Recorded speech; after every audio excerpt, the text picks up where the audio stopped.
Hello everyone, welcome to HR kitchen. ఇవాళ మన recipe వచ్చేసి ఎర్రపప్పు టమాటో కర్రీ.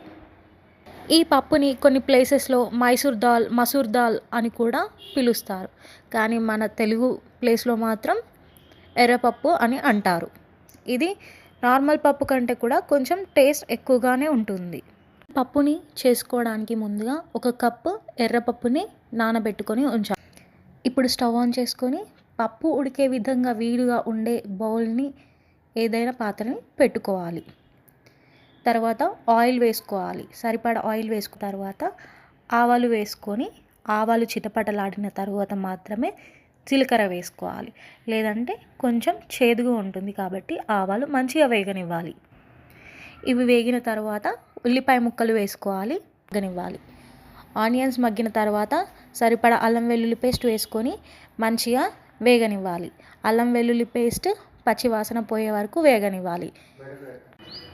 టమాటో పప్పు అనగానే మనం ఎక్కువ చేసేది పెసరపప్పు టమాటో లేకపోతే కందిపప్పు టమాటో, కానీ వాటికంటే టేస్టీగా చాలా చాలా టేస్టీగా ఉంటుంది ఈ ఎర్రపప్పు టమాటో.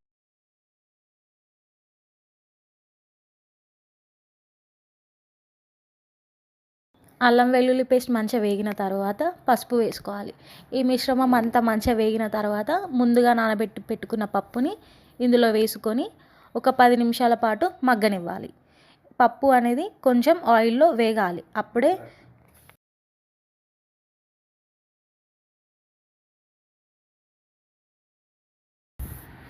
పప్పుని కాసేపు ఆయిల్లో ఇలా మగ్గనివ్వాలి. మూత పెట్టుకొని ఒక 1 మినిట్ వదిలేస్తే పప్పు మంచిగా మగ్గిపోతుంది. పప్పు కొంచెం మగ్గిన తర్వాత ఇందులో 2 టమాటోలు కట్ చేసి వేసుకోవాలి.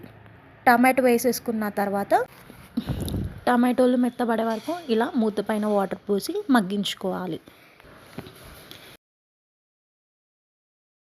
ఇలా ఒక 2 మినిట్స్ తర్వాత మూత తీసి సరిపడా ఉప్పు కారం వేసుకొని వాటర్ పోసి ఉడికించుకోవాలి.